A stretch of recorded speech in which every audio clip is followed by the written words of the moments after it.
Okay, so despite what Hulk told us in Avengers Endgame, Steve Rogers going back in time to live with Peggy Carter, yeah, that might have actually done a lot more damage than we thought. And apparently, it's on Dr. Doom's radar. Now, I know we all assumed Steve just went back, had his little dance, lived happily ever after, and that was the end of it. But according to a new report, Doom has a very different opinion. The word is, Steve staying in the past caused an incursion, a major multiversal event. And Doom believes that for the multiverse to survive, Steve Rogers has to die. Yeah, you heard that right. Dr. Doom is gunning for Captain America. And this might just be the way Chris Evans comes back to the MCU. Now, it's not confirmed whether we're talking about our pure Infinity Saga Steve Rogers or some twisted variant like Captain Hydra, but the rumor says it's basically the same Cap we knew and loved, just caught up in a mess he might have accidentally caused. And honestly, if you think about it, this does kind of make sense. In Endgame, the whole rule of time travel was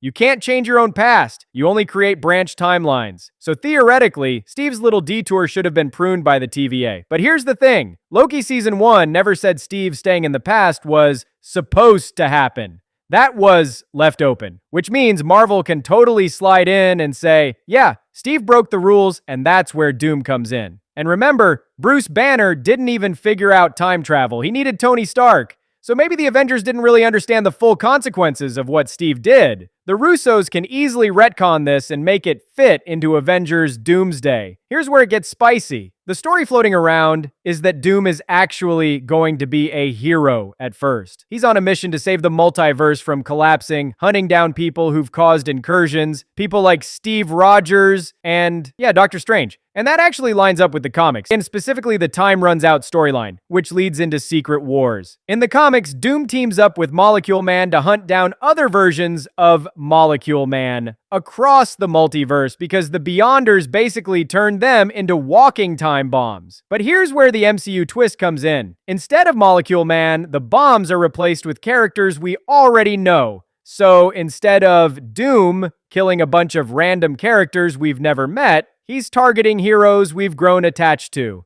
Imagine the drama when the Avengers realize Doom's next target is Captain America. But, of course, Doom's logic is flawed. In the comics, killing Molecule Men doesn't actually stop the destruction. The multiverse is still doomed. Same thing here. Even if Doom takes out Steve or Strange, the damage is done. Which is where things get interesting. Because in Time Runs Out, Strange eventually realizes Doom's plan is the only shot at saving something. Not everything, just something. And that's the key line. Is it worth saving just something if you can't save it all? And in the MCU, that something will probably be Battleworld. Basically the last patchwork planet made from pieces of destroyed universes. In the MCU, they might just make Battleworld the void we saw in Loki. And if you've been following the leaks, this all connects. The Avengers racing to the TVA, Doom trying to get to Loki first, a massive battle at the TVA while incursions tear through reality. And in the end, Doom wins. He becomes God Emperor Doom, ruler of Battleworld, and sets the stage for Secret Wars. Now, one more twist from the comics. In Time Runs Out, Doom is actually the one who causes the very first incursion by killing Molecule Man. That might still happen here, with Doom's good intentions secretly being the reason the multiverse spirals out of control in the first place. Which means by the time we get to Secret Wars, Doom isn't just a savior. He's also the one to blame, and I've gotta say, swapping out Molecule Men for known MCU heroes is a genius move. It makes it personal. It opens the door for surprise cameos, and it gives the audience an emotional reason to care about every incursion, not just the final battle. So yeah, if Marvel really goes this route, I'm in. It's risky, it's huge, and it finally makes Doom the centerpiece villain the MCU needs. And maybe, just maybe, it means we're about to see Chris Evans' Cap suit up one more time, right before Doom sets his sights on him.